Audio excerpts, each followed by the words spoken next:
Piers Morgan is a bit of an enigma. Yes. He's an extremely woke fool. Yes. But he's intelligent, and every now and again his intelligence overrides his wokeness and he sees it's wrong. Yes. But then within minutes he's being woke again. But then he's a very strange mixture, Piers Morgan.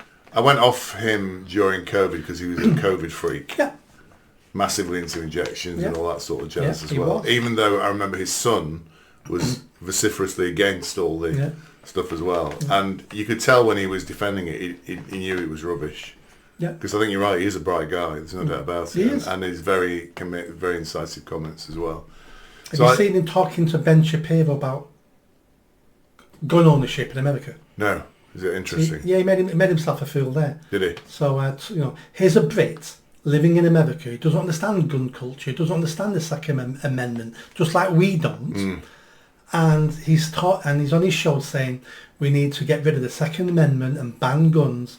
And Ben Shapiro went on the show to challenge him on it and made him look like an idiot. He actually admits now, I'm sorry I talked about that. I didn't know what I was talking about. It's like, well, we all knew you didn't know what you were talking about, but his wokeness comes through sometimes. But don't you think a lot of these presenters say things that they don't particularly believe in? I told you about that time I met Benjamin Butterworth, didn't I? Did I tell you about that?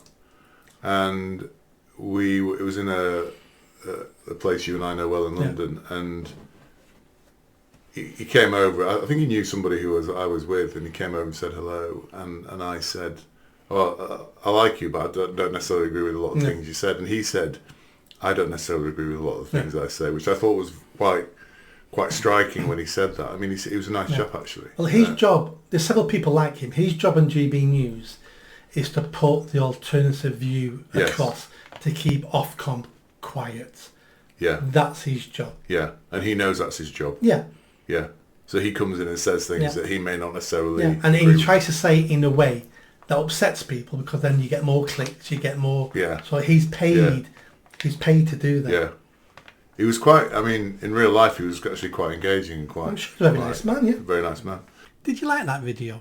I think you did. Hit the bell, give it a big thumbs up, comment, and don't forget, I'm standing for election in Oldham East and Saddleworth. So please share this video, speak to your family and friends if you live in Greater Manchester, and if you live in Oldham East and Saddleworth, make sure you vote for me. Catch you soon.